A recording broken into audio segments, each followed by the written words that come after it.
Thank you very much, everybody, for being here today. This is our first official Union Speakers event of the term. I'm delighted to say that today we have Munya Chawawa. He is an award-winning satirist and actor known for his rapid, character-driven social content. He's won the British Comedy Award and has multiple BAFTA nominations. His most recent work is a documentary exploring North Korea's authoritarian regime under Kim Jong-un. Welcome.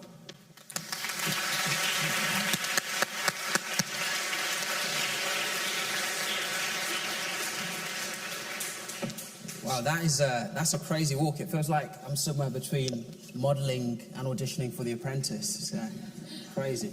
Anyway, guys, thank you so much for having me. This is nuts, because when I was in sixth form, I think I also applied to go to Cambridge, and there were all these sort of rumours that you have to do this weird interview where you like dissect a rat or something.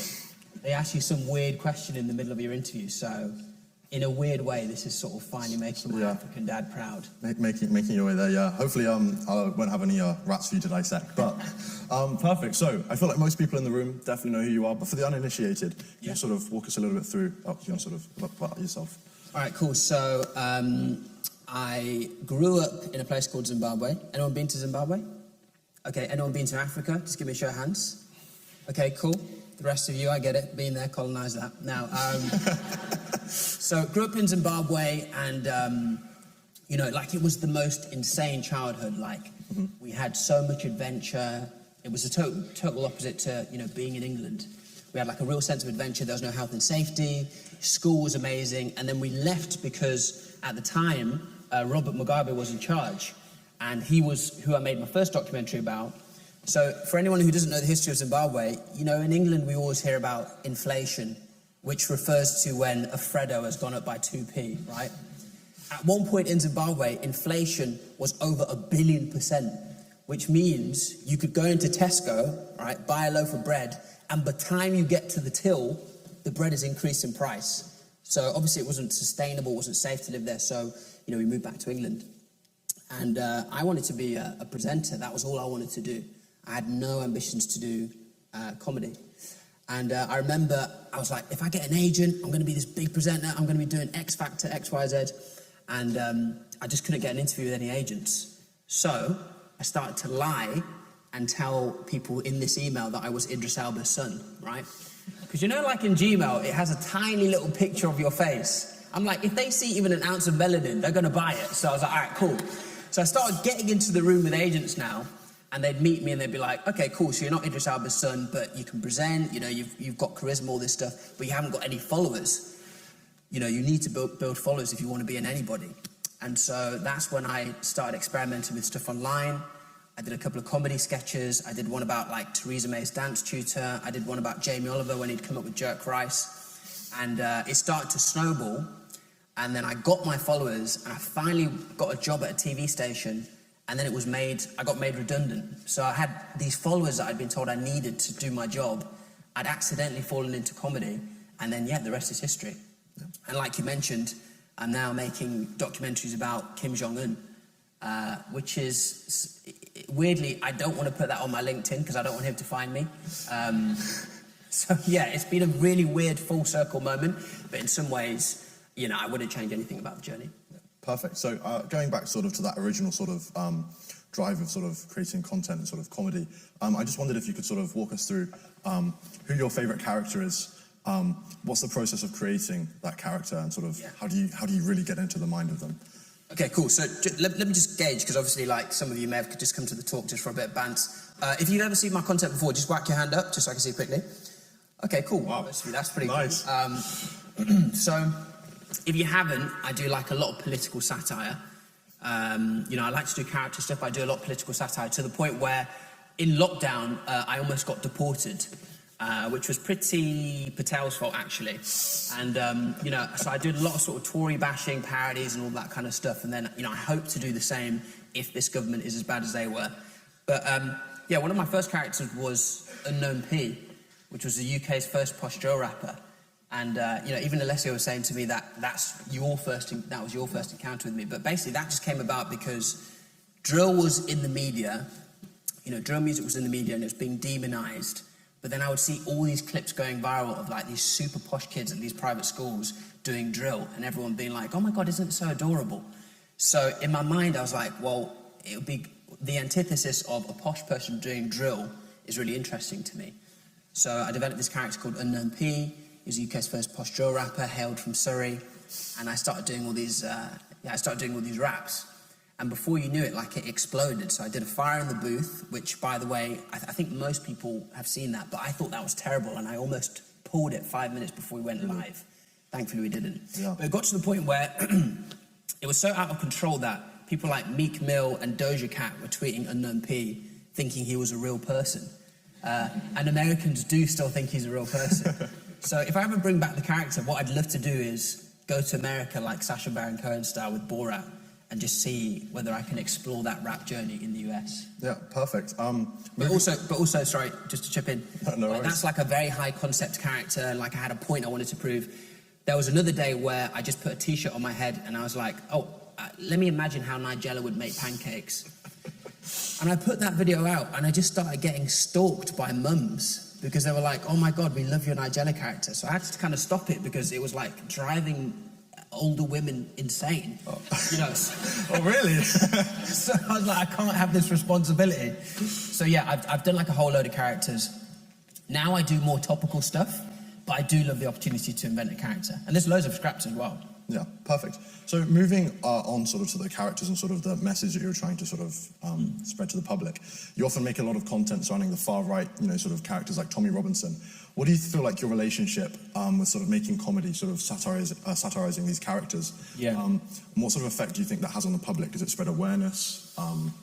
What's the message? So yeah, satire is really interesting because obviously for so much of my, journey, I'm thinking to myself, look, I just wanted to be a presenter.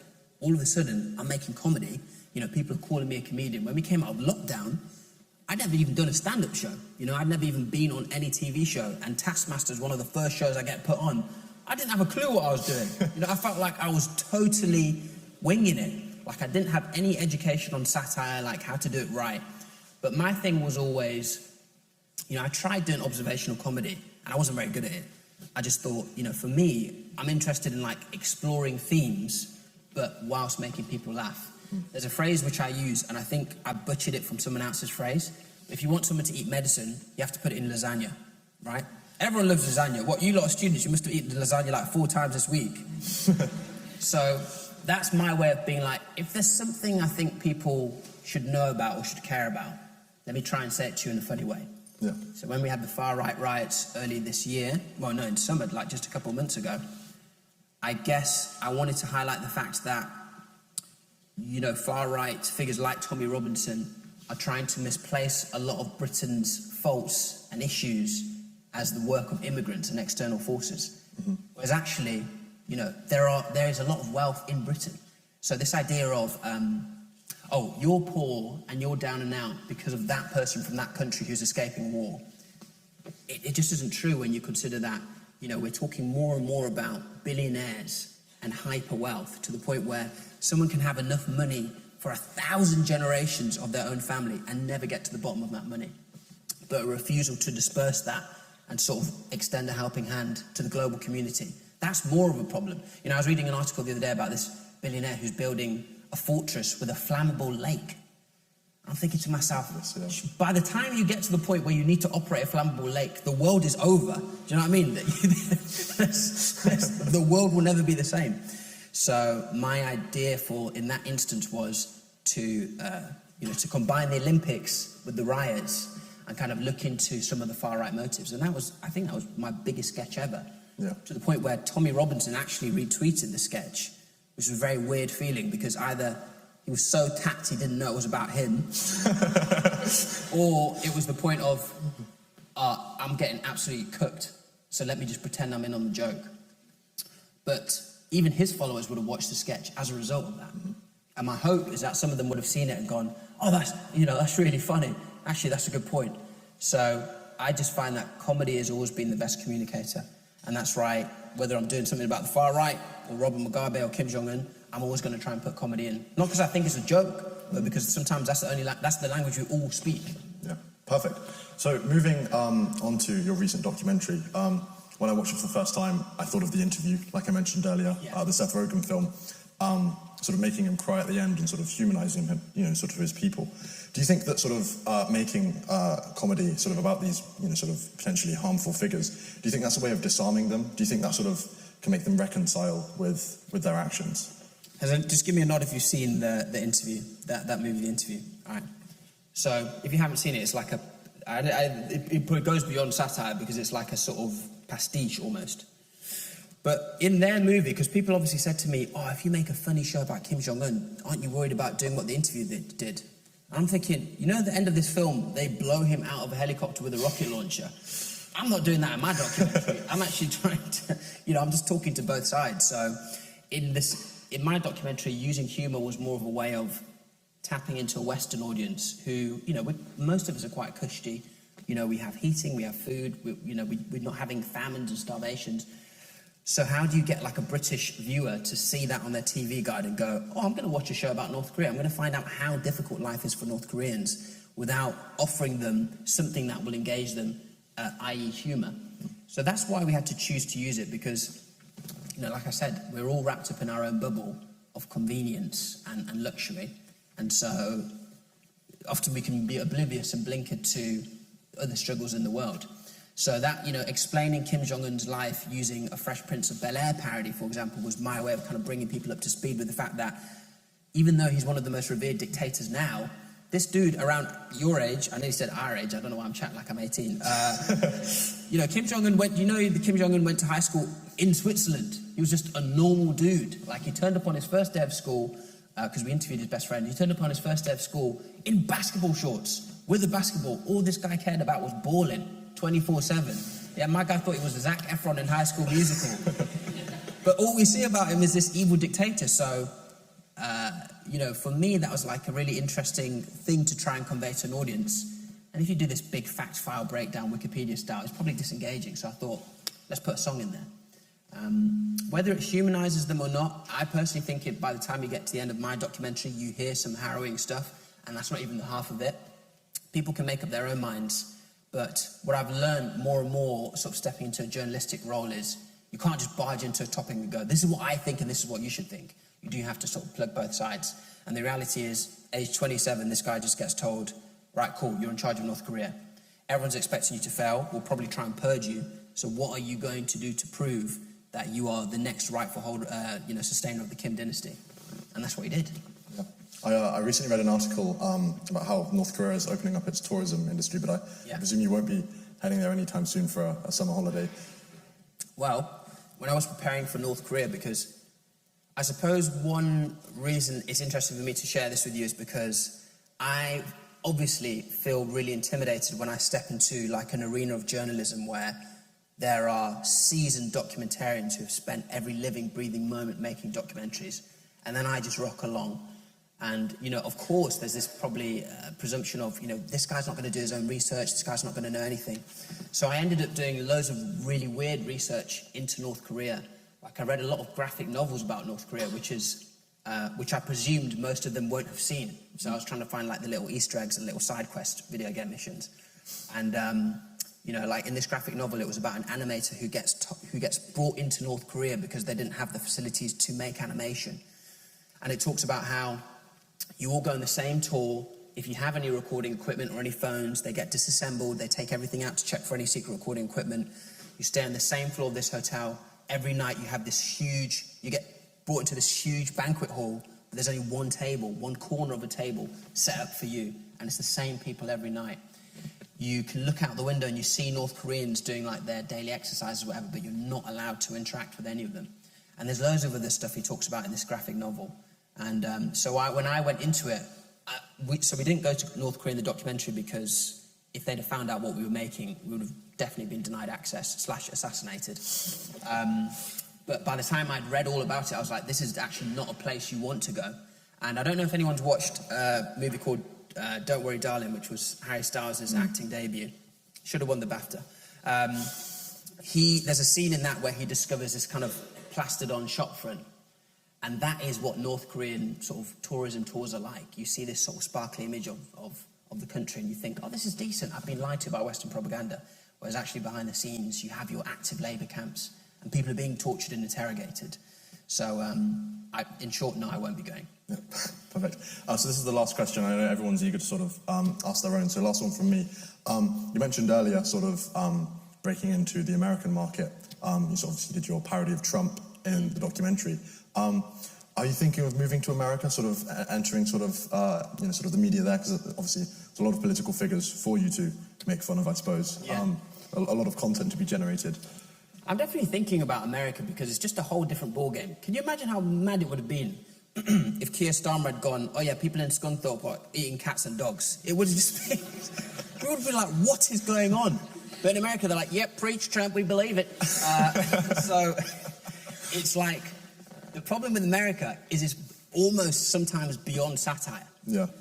I would have made a joke about Trump saying, oh, people are eating cats and dogs, as like this far-fetched alien concept of a really kind of overextended joke. But my man's saying it as fact. So that's the biggest challenge. But look, I watch shows like SNL and all of that, and I think, man, that's got to be the next frontier. Yeah. So yeah, look, there's a lot of the world left to satirise. There's a lot of stuff happening in the news all the time. But I'm really excited to see, hopefully, like a younger generation of satirists. And I know, if you're sat here and you do nothing in relation to entertainment or comedy, you might be thinking, well, that's never going to be me. Listen, I never thought this was going to be me talking about comedy here without any comedy background. So soon you lot might be being chased by Kim Jong-un. Who knows, maybe he's up there, we've got our security looking out for snipers. Perfect, okay, so now it's your guys' turn in the audience. Just raise your hand, wait for somebody to sort of bring along a microphone. So we'll go just there. By the way, guys, if you want to watch the documentary, it's called How to Survive a Dictator. It's on Channel 4, it's also on YouTube. And if you watch it on YouTube, I don't think there are any adverts, so you know what to do. Very nice. Hiya, Hi. I'm Sarah. Thank you for coming here. I'm a big fan, especially of the Unknown P. It's Oh, really thank funny. you. So I studied Asian Middle Eastern Studies. I studied China and North Korea and South Korea and like East Asia in general. There's a debate basically saying that North Korea is a foundation as a culture is more focused on love than the West. Things like with art, how they picture Kim Jong-un as almost like a father and a mother, or how they can do comparisons where people like to share more and everything's about communal living. And as your documentary is about North Korea, I wanted to ask, have you found that in your research that North Korea can be seen as more of a loving culture with North Koreans than compared to the West? That's a great question. What did you say your name was? Sarah? Yes, Sarah. Sarah, really amazing question. And, there is absolutely a Western bias when you make any of these films. I have found in my own experience, sometimes it can be really difficult to try to implement that within the edit, to try and get that point across, whether with specific interviews or voiceovers. So, for example, when I did my documentary about Zimbabwe, there was a British politician or ex-politician that I really wanted to talk to because I felt this sort of huge burning injustice by the fact that one of the headlines most people know about Zimbabwe is there was a time that white farmers were being persecuted and forcibly evicted from the country. However, what a lot of people don't know is that after the early colonization of Zimbabwe, when colonization sort of ended, the Labour government said, look, guys, we realised what we did was a bit crappy. We took the land from black people, we gave it to white people. Don't worry, we're going to sort it out. Just give us a few years to find our feet. Then the Conservative government came in at the time and they went, oh no, we never promised any of that. So you lot can sort it out. And that's when the white farmers began being evicted because there was no process, there were no, repatriations and they were forcibly evicted. So the West sort of snuck off as this big bad wolf. Again, within North Korea and with the documentary, they're talking about how all they're being forced to do is put down your nukes, put down your nukes. We speak to a North Korean expert who goes, well, look, North Koreans are not stupid. They know that if they put down their nukes, America's going to invade, and then all of their infrastructure's gone. So how can you say, oh, you put down your nukes, we'll keep ours, and it will be fair, just trust us? So it's sort of a roundabout way of answering your question, but I'm sure there are amazing aspects of life for North Koreans who know no different, if that makes sense. So when you watch interviews with North Koreans, they'll say stuff like, I miss my family, man, I miss my friends. Of course we had good times. Wasn't it terrible where you were? Yeah, but you make the best of it, which is something that I would have loved to have heard more of in the documentary. I suppose the main thing is having to forge good experiences under terrible conditions, whilst it may be naturally human nature, is not necessarily the way a human should live, if that makes sense. You know, the forced, we talk about forcible brainwashing, having to, even you hear the stories of burning house fires and having to seize the picture of, you know, the Kims before anything else. All of those things may be natural to them, but if we think about how much luxury we enjoy and the freedoms we enjoy, it doesn't feel like something that's right to inflict on innocent people. So, sorry, long answer, but I'm quite passionate about that Western aspect. But great question. Thank you, Sarah. Perfect. Anybody maybe this side? We'll go right here, just at the front. Jeez, my guy brought a beer to the talk. Love to see it, my guy. You think you were about to get rowdy? Okay, go ahead. It's kind of a two-part question, but are you ever worried about getting cancelled? And can you talk a bit more generally about the backlash you get from some videos? And were there any videos that surprised you because you got more or less of a backlash? What was your name? Frankie. Frankie. So, do I worry about being cancelled? So, I mean, this is kind of like industry answer because I've been making content for so long. But, you know, when I go on open social media now, there's so much content, right? When it was lockdown, I remember there was about 4 or 5 of us comedians making videos. And here's how it worked. There'd be these huge meme pages like I'm Just Bait, Link Up, GRM. And you'd sort of fight between yourselves to get that one video featured for the week. And your followers would go up by like 2,000-3,000. And that'd be your win for the week. Next week, you do it all again. Now, obviously, everyone makes content. So to even build followers is a much slower process. And if you open TikTok, you see the wildest stuff on there. And people do gain tens of thousands of followers overnight. But then the next day hits and they don't know what to do. They fumble. Either because they don't know what kind of content they want to make, or they don't know what formula to run with, or they've kind of gained massive traction by just saying something controversial. Me personally, I'm in the long game. So, you know, I'm trying to be in a Marvel movie one day, you know? I'm not trying to get cancelled before that. So I think more carefully about what content I make now. And generally, I don't worry about backlash because I'm not a malicious person. Satire, for me, is more so reflecting the ugly bits of society back at ourselves, with me, myself, also knowing, oh, I'm part of the problem. So a little look into my process is whenever I come up with a video, I send it to all my friends and I send it to my manager. And I'm looking to see, A, if it's funny, and B, if there's anything in there which maybe, you know, crosses the line a little bit too much. If they say anything crosses the line, I'm taking out the video straight away because, you know, I don't want to offend anyone. But if they say it's not funny, that video will never see the light of day. And sometimes, the only time that has happened in reverse is with Unknown P. I'd made the character, it was my first video, and I thought it was terrible. I thought the concept of like posh rap and talking about clarting pheasants and foxes wasn't relatable to anyone. But here we are, guys. And my friends convinced me to post it. So I guess when your eye's on the long game, it's easier to sort of think, you know, it's easier kind of not to jump for the easiest, lowest hanging fruit and say something stupid. I haven't had too much backlash, actually. My mum's always afraid that, like, the EDL are going to come hunting for me and stuff. But when it's comedy, like I said, a lot of people are happy just to take the laugh and then digest the prickly bits later. So, but if you train to be a bodyguard, hit me up. Perfect. Maybe someone on this side. We'll go right just up there. Yeah.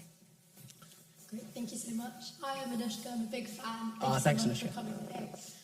I guess my question is specifically on your content that like makes fun of or pokes fun at the far right, like your EDL Olympics video and stuff like that.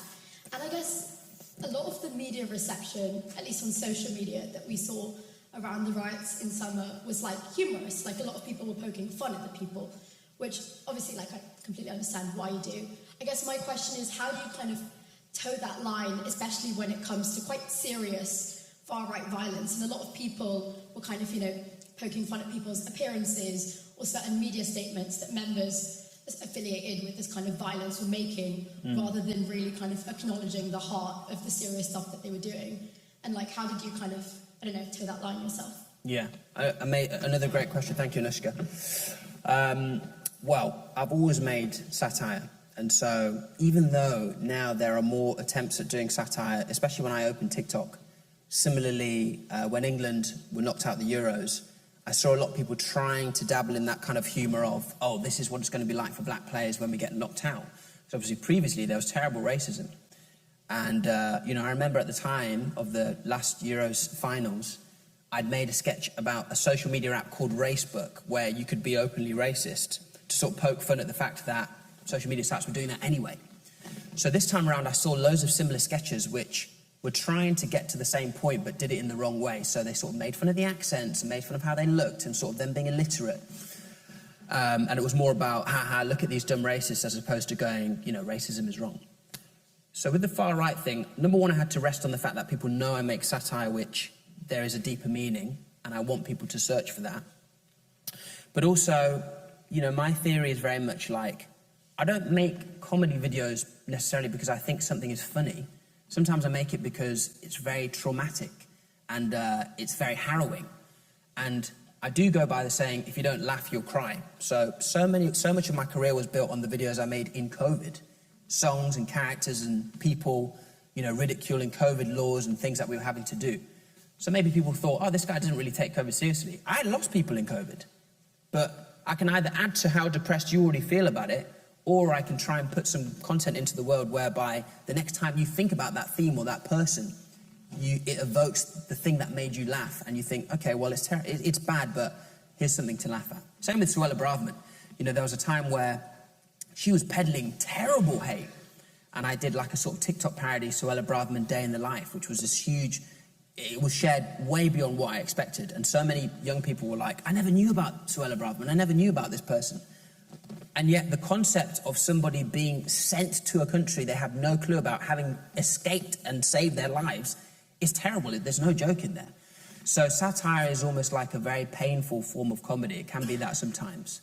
Yeah, I just rely on, I sort of try and do enough research and do enough writing to make sure that the balance is always right. But I agree, very sensitive, and you're walking a knife's edge every time. Thank you. Somebody, we'll go right at the back, just there. Yeah. Yep, you. Nope, yep, you. Just wait, someone will bring me a microphone. Hi, I'm Hannah. Hi, Hannah. Did you face any challenges switching from a more like short form content like social media to the long form of a documentary? Hannah, let me tell you. Let me tell you. You know what's crazy? It's like, I have... how can I structure my answer? So, I began doing comedy because I wanted to get to something I really wanted to get to, which was presenting, right? So I began to build followers because I was told by an agent, oh, you need followers to do anything you want to do in life, right? Often the perception is, if you do something online, all you're good at is being popular. So oftentimes it's felt like, you know, people haven't looked into the stuff I make to go, oh, actually, this guy's doing satire or he's doing comedy. I mean, I loved doing Bake Off, but you know when I went on Bake Off, they introduced me on the show, on TV, as a podcaster. Bro, I don't even have a podcast. You know how mad that is? My lips have never been close to a microphone, and yet I've been called I'm a podcaster. Other times, they're calling me a rapper and this, that, and I'm thinking, I'm a satirist.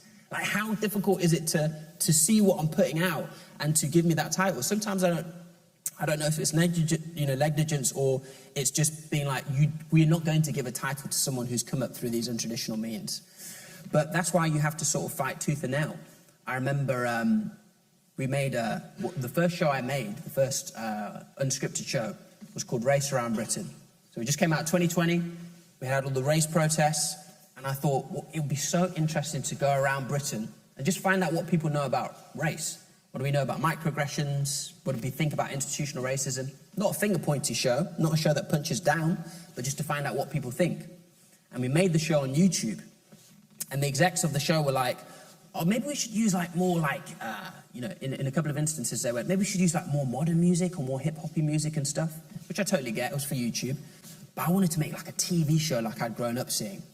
And so we picked all of these kind of instrumentals from shows that I'd seen on Channel 4 or BBC, and we really collaboratively made it like a TV show, and we were all on board with it. Fast forward to award season, it was the first YouTube show in history to be nominated for a BAFTA.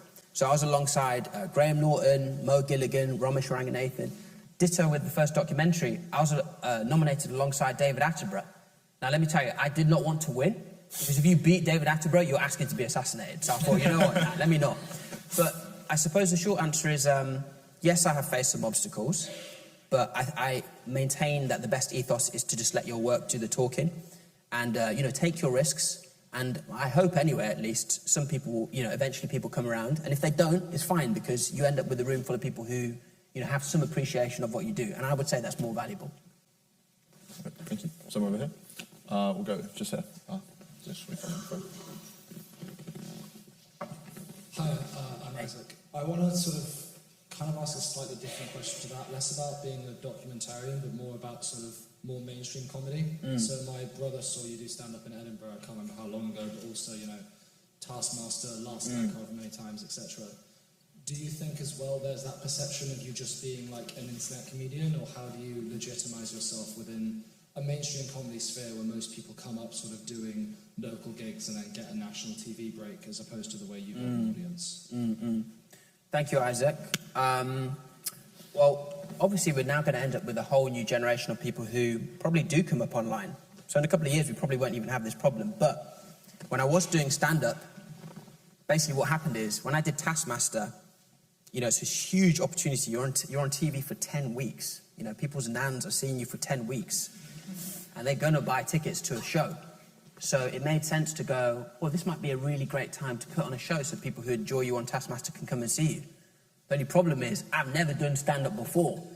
So I'm told, right, I've got a tour in October, and I'm thinking, I've never even stepped in front of a mic. So I said, right, I'm going to try and do 80 shows before the tour starts.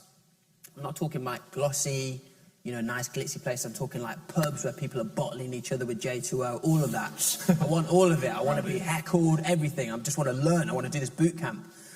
So, lo and behold, I start on my little journey. My first gig is at a pub in Bexley-Heath. I get up there, it goes well. And then I gradually start being, sometimes I get put on in nicer clubs because people are like, oh, we know you, we'll put you on the club.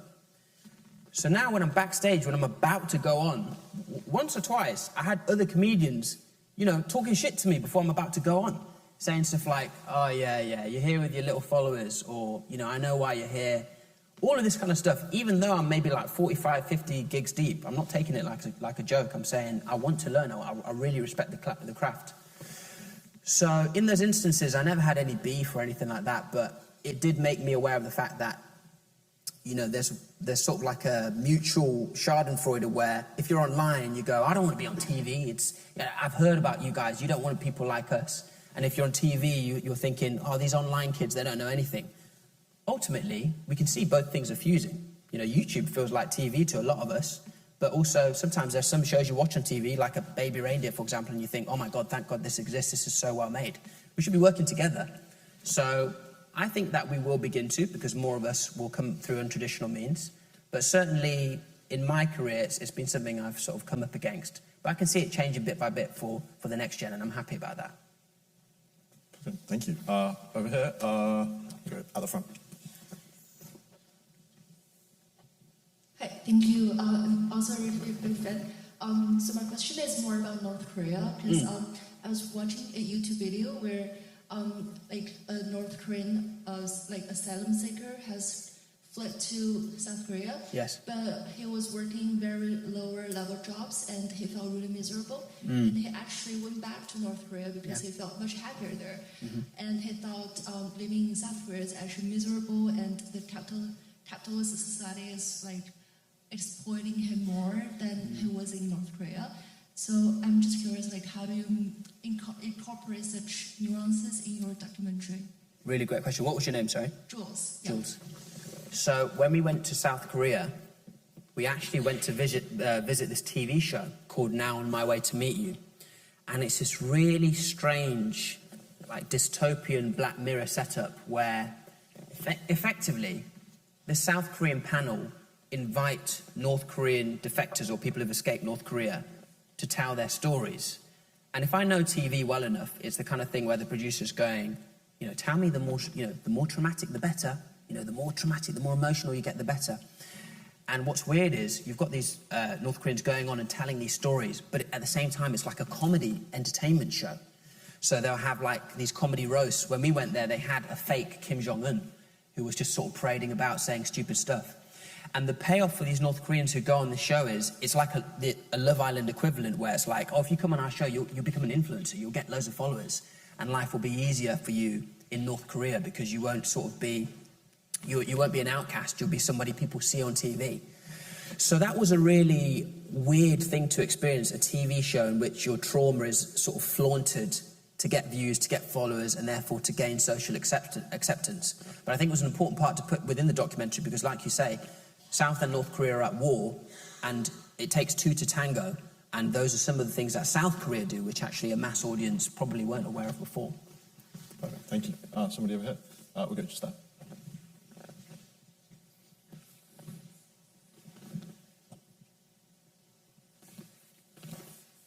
Hi, I'm Phoebe. I saw you at Latitude back in 2022. Oh, don't talk about that. That gig was a car crash. You know what was crazy about that gig before you ask the question? Because you will remember it. It gives me cold sweats thinking about it. I was meant to do this nice little family slot at 11 a.m., right? And the person who booked me for the slot disappeared. So they said, so that I was booked again, and they said, right, go on at 6 p.m. When I walk out now, I'm told that Frankie Boyle is going on after me. There are people literally climbing the wall to see Frankie Boyle. And then I walk out, and they're looking at me like I'm some sort of JLS tribute act. I had to kick and scream through that gig, so I'm sorry you witnessed that. Anyway, go on. It was great, I loved it. But I'm from Norwich, and I know you moved to Norwich. Yeah, big mistake. So I was kind of wondering, what were the culture shocks moving somewhere like Zimbabwe to somewhere like Norwich? And also, slightly more unserious question, is it true that you used to break dance for votes to be head boy in Rotterdam? Because my French teacher taught you and told me that. Well, okay, what's your name? Phoebe? So the French teacher's literally trying to assassinate me with questions whilst I'm at this talk. This is crazy. Okay, Phoebe, thank you. Right, there's a lot to break from down there. Okay, so first of all, yes, I grew up in Norwich, and it was absolutely mad. Right? Here's what happened. When we moved to Norwich, we were living in this crazy terrace house next to some drug dealers. So my parents were thinking, look, we need to get this guy out of here now before he starts living top boy. So my mum got a job in this village, working for this, okay, so this is being streamed, working for this lovely man, right? And he said, look, you can live in this village you can live in this village as part of working for me. This village was called Framingham-Pigott, right? It was so posh. There was like one homeless guy in the whole village, and he played the harp outside of Waitrose. So when we're living there, obviously, I was listening to a lot of hip hop music at the time, and you know, I was listening to 50 Cent, and I was like, I really want to live this life. I want to know what it's like having drive-bys and all this kind of stuff. Meanwhile, in Framingham-Pigott, the biggest threat to life was these rabbits, right, which had this disease called myxomatosis, where if you stand on their heads, they explode. So every day I walk to school, I'm thinking, all right, I'm not dodging drive-bys, I'm literally dodging rabbits with massive heads. So it was just such a weird experience. You know, people sort of joke about Norwich a lot. I really had the rural experience. Public transport was like tractors. We had like one street light for the whole village. It was totally isolating, and it was really... you know, it was a massive culture shock. One person walked out from Framingham-Pigott, no less. So yeah, I really did struggle to make friends, and I found that English culture really sort of made me tuck in my personality. Because, you know, in Zimbabwe, everyone's so vibrant, everyone's so charismatic, everyone gets gassed for each other to do well. And Norwich and England felt like very different from that. I always say this story where in Zimbabwe, people used to get detention for being too keen to answer questions. So the teacher would ask a question and people would whack their hands up and start clicking just so they could answer, and they get put in detention. So imagine now when I come to Norwich and I put my hand up in a lesson, everyone's looking at me like I've committed a war crime. You know, they're calling me stuff like boffin and stuff, and I'm thinking, yeah, what's a boffin? I swear that's what like Harry Potter catchers in Quidditch are saying. So it was a big shock. But as you mentioned, I gradually started to become more confident and become myself. And yes, there was a head boy leadership race. And yes, I did try to get votes by breakdancing in the middle of school. But which is not the weirdest thing people do for money in Norwich. There's a man called the Puppet Man. You know the Puppet Man? The Puppet Man. I mean, he's a Norwich legend, but he basically just stands in the street just shaking puppets to any song under the sun. And, so I thought, you know what, if he can thrive in life, so can I. So yeah, I break dance for votes. Did you break dance for votes? I didn't, no. Okay, cool, I did it the wrong way. You didn't care enough. Yeah, no, not dedicated. I actually, sorry to interrupt Q&A. I heard the Puppet Man died. I don't know if that's true or not. Sorry. That's urban legend, I suppose. But yeah. You're just going to drop that on me in the middle of the talk? That's great. Sorry. Rest in peace, man. He was a Norwich legend for sure. Yes. Okay, moving over to this side. Okay, we'll go at the back on the left. My left. There we go. And then I want to talk to you guys can decide between yourselves. I want to talk to the guy with the what is that, like a festival wristband? Okay, cool, because I hate when people like store festival wristbands, they start rotting on their wrist and stuff. That's crazy. Hi, I was just wondering, with sort of the nepotism conversation being what it is at the minute, and also this huge character that you have, Unknown P, right, who's like, this public school rapper. I was just wondering, as our man on the comedy inside, do you reckon comedy has a similar problem? Great question. What's your name? Eve. Eve. So, are there Nepo babies in comedy? So, I don't know whether I'm integrated enough within the scene to know who's who. The people I have met have been grafters. In fact, when you really start doing stand-up and you meet and you realise what stand-up is, it's like this Batman type thing where you do a whole job in the day and then at night time you need to get ready to do a whole nother job, and you sit there sweating, sipping your sparkling water, waiting to go up, and it's, some crowds you go up and, half of them are tourists, they don't understand any of the references you're making to freaking Big Ben and whatnot, and then other times you go on and people just don't want to laugh. So watching people do that day in, day out, they're driving here, there and everywhere, the comedians I've met are grafters. I would like to think that the incoming generation are more unlikely to be Nepo babies because, like we said earlier, most people, if they feel like they've got the spark for stand-up, they're trying it online and just seeing what flies and then, getting out to gigs. So that's as much of an answer I can give. I hope not, because, Nepo babies, it's a big discourse, like you mentioned, and people do feel cheated out of it. People sort of feel that feeling when someone slides from online to stand-up. That's the feeling I was talking about earlier. But if anything, I would argue on the whole, social media does feel like it's created more of a democracy in terms of who can become what in life now, if that makes sense. Someone over here? We'll go just down at the end. Oh, no, on the end of this row here. So, yeah, just with the scarf on. Yeah. Hi, Munya. I love watching you on Taskmaster. I wanted to ask, did you have a most memorable task, most memorable moment on the show? Yeah, man, Taskmaster was great. What's your name, sorry? Saul. Saul? Like Vaughan with an S. Okay, wicked. Well, yeah, I'm glad you enjoyed the show. Taskmaster was so fun. I didn't really... I hadn't watched... always seen clips of it, but I hadn't... like Taskmaster fans, they're avid. They know what happened on your 4th birthday. I did not know the show inside out like that. So when I went on, I just wanted to be the best at all of the tasks, which I then realised you're not really meant to do. It's because when I was at uni, I was a part of the... I played American football for the Sheffield Sabres, and our motto was speed and violence. So I thought, let me just do that on Taskmaster and see how I get to. I think I came second from last anyway, but my most memorable moments for Taskmaster were actually having lunch with Alex Horne, because he's like a sort of small interactive Furby, like he's just really fun to talk to. He answers all of your questions. He never gets annoyed with how much you ask him and stuff. And I was asking all of these secrets and stuff. The favourite story he told me, I thought this was a secret, but apparently everyone's seen the clip. I think it was a guy, I think maybe it was Wozniak, and he said he was convinced he could fart on cue. And he basically forced out a pile in the middle of this challenge. And they all heard it. Everyone filming heard it. That was a happy... I'm not saying it's a happy memory, but it was a memorable memory for me.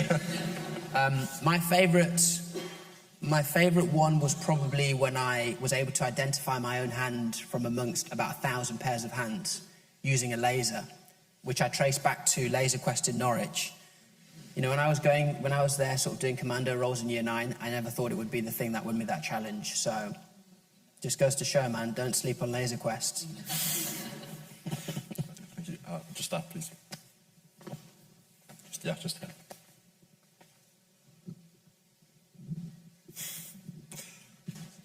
Anticipation. Hi, Munya. I'm a big fan. I'm Jude.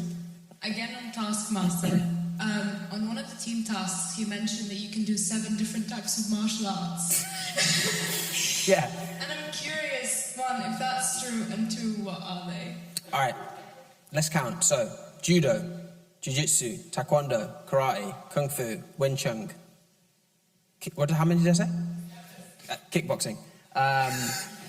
And MMA. So it's all true, but what I did not say is that I know them well. Because basically, when you join a martial arts, they make you pay to go up a level. So yellow belt, green belt, whatever. So I'll just do everything up until white belt. So basically, can I hurt someone? Probably not. But do I know how to begin to hurt someone? Yes. In 7 different ways. So yeah, it's true. Awesome. We'll go here.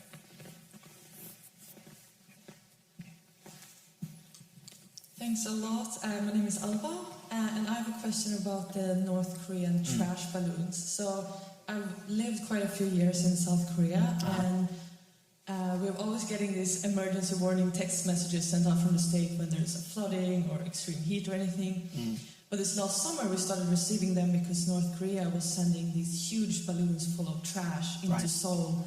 And the government's basically saying, if you see any of these balloons full of trash, report it to the police or to the military. Don't go close to them because no one knows if there's anything that could explode in them, for example. So my question is basically, I'm wondering, based on your experiences with making this documentary, I know I haven't watched the documentary, so please, if get out. This question is too big, I'm gonna watch it. But yeah, so I'm wondering, based on your experiences, what do you think are the drivers behind these kind of silent, provocative types of warfare? Really interesting, Albert, because I also was getting text alerts. When I arrived in South Korea, they were doing missile tests. So we looked on these huge screens, and I think they were intercontinental ballistic missiles were sort of being test-fired into the ocean. And it's so weird because you're just there watching these missiles technically flying overhead, and everyone's just going about their day like, you know, going to get a Pret and stuff. It was really surreal. There has been a lot of tit for tat, and to rebuttal what you just said about the trash balloons, in South Korea, and as you'll see in the documentary, things are also sort of sent and smuggled into North Korea. So one of the big moments within the documentary is we meet a man who survived the labour camps and torture and interrogation and escaped to North Korea. And instead of going, oh, I've endured this, brutal trauma, I'm going to try and forget all about it, he wanted to spread information to North Korea about what life is really like outside. So what he would do is he would fill these bottles up with rice and put a USB in with some medicine and then throw them into the ocean.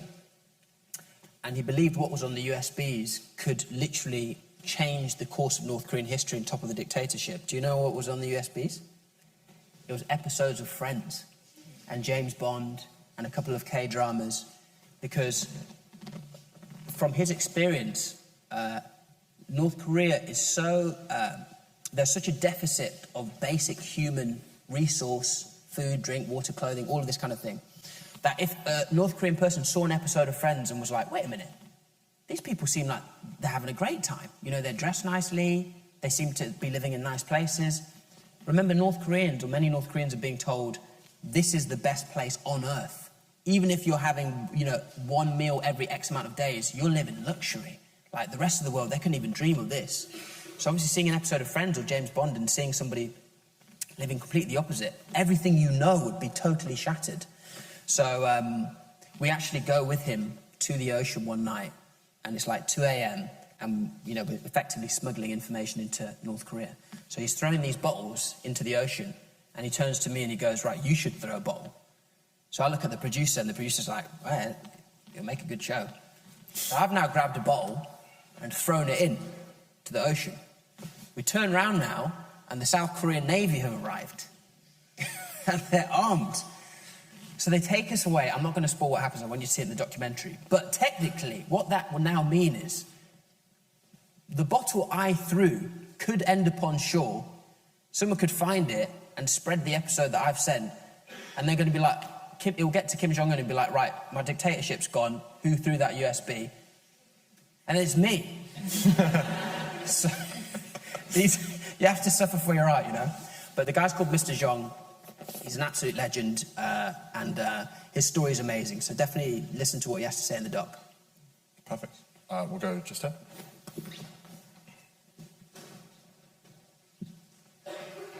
Hi, I'm Raphael. I was first introduced to you as a comedian through your Unknown P persona. Right. I was wondering, like, how do you approach writing lyrics for songs like that, and in general, writing your sketches and stuff?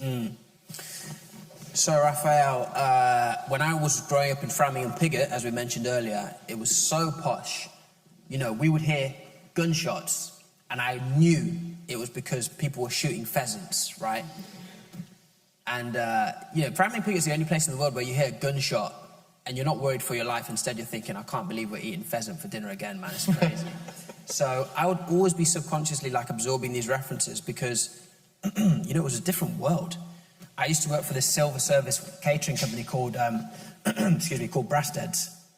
And we'd go to these really posh houses and mansions and meet these people who just had the most opulent lifestyles.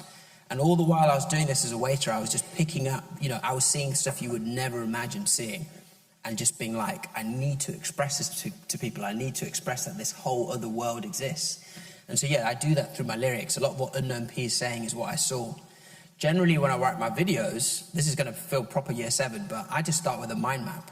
I just write out the 5 funniest things I can think about on a topic and then start to think about how do they connect and then put the filler in. I generally try to write about 12 jokes per 60 seconds so that when you're watching, you're like, oh my God, there's too much. I need to go back and watch the video. And that's how you sort of engage an audience and get them to sort of really dissect your content. You going to start making content? Unknown R. Think about it. All right, there's probably time for 2 more questions. So we'll go right at the back.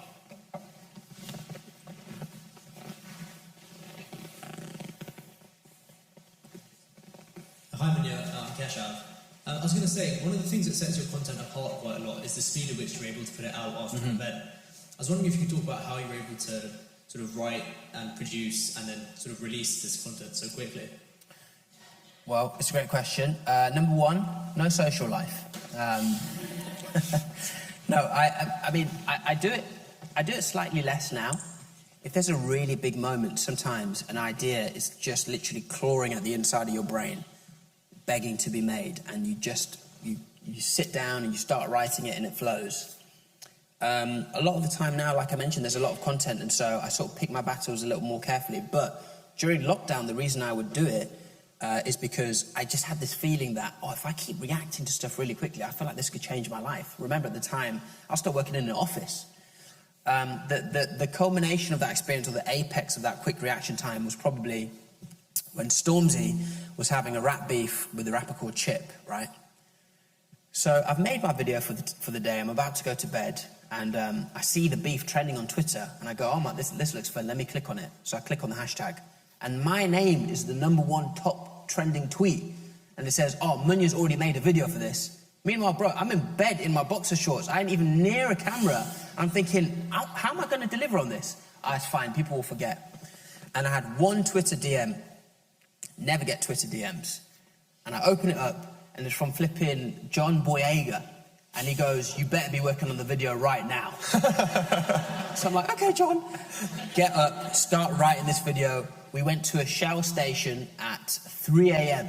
because this is where Chip always used to film his retaliation bars or whatever. And we're filming this video, and we have to get it. Any later, all the traffic's going to start coming in. It's not going to happen. And there's a guy manning the tills, and he comes out, and we think, oh man, this is it. He's gonna tell us to go home, or he's gonna tell us to delete everything on the memory cards. And he walks up to us really slowly and he goes, I swear you're unknown P, let me be in the video, bro. So, if you watch the Stormzy vs. Chip video at like 1 minute 26, there's just some random guy doing a griddy in the middle of this rap verse. So yeah, man, those were good times, but you know, that nearly killed me. Having to see a story, stay up, get the video out ASAP. It was definitely my thing for a while, and it did what I needed it to do, but yeah, now I sort of just pick my shots a bit more. Perfect. I think there's, time for one last question. So we'll go, you've had your hand up since the beginning. There we go, last question.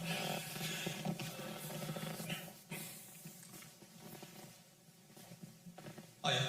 Hey. My name's Jacob. I was just wondering, I feel so bad because this isn't funny at all. That's right. But basically, in terms of the recent political events, we've seen things get more and more extreme, and it doesn't really feel like there's a limit sometimes with how far kind of right things can get. And I was wondering, in terms of your kind of history making content on that, have you ever had a point where you've sat and looked at an event and gone, I don't think I can cover this because this is too, there's no humour in this, or is this just a bar for where I feel like I can make something transformative out of this quite harrowing event? And if there's not been an event like that, will there be an event like that?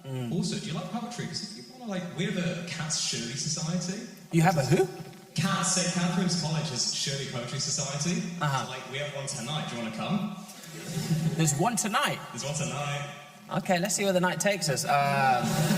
So, yes, Jacob, I always look at the world, and sometimes I don't have a video to make. You know, I can't think of anything funny. And there's this huge pressure now that whenever something happens, just make something, feed the algorithm, feed the beast, feed the machine. For me personally, I care more about making something that makes people feel better about a situation than I care about the clout of just putting something out. People in interviews before have said things to me like, oh, you didn't make a video on that. Was that too far for you? Was that a subject too far? And I'm thinking, no, it's just because I'm sure there are satirists who could absolutely body this topic, but right now that's not me. You know, I still need to learn and I still need to sharpen my skills. I always think of comedy as something that needs to make people feel better, not worse, which might sound obvious, but if you put a comedy video out and it's sort of, the tone isn't quite right, not only now are people embracing the bad news, but they're also thinking, it's this person that I usually come to feel this light relief is just making me feel even worse about it. So you do have to temper the balance. The one video I decided not to make recently was about Mudeng. You all know Mudeng? What, half of you don't know Mudeng? Wow. Guys, come on. It's this tiny little hippo that the world is obsessed with. How do you not know? Like, this is your futures here. Come on. Anyway, Mudeng is this, hippo that took over the world. And I thought it was really ugly. So if I'd have made a video, I would have said that and I would have ended my career. So thankfully, I've said it on a Cambridge live stream anyway. So we're going to just end on Mudeng hate, I guess. No, thank you very much for your time. Just a few brief announcements before we completely wrap up. Tomorrow we've got a talk with Richard Evans, historian, and then Thursday we've got a debate on mandatory vaccinations. Memberships for life are discounted until Thursday, and if you bought membership before Sunday, you should have had an email signing up for the Freshers Masquerade Ball, which is a free ticket, free food, free drinks, free entertainment, so come along to that. But otherwise, thank you so much for joining us today. Thank you for having me. Thank you.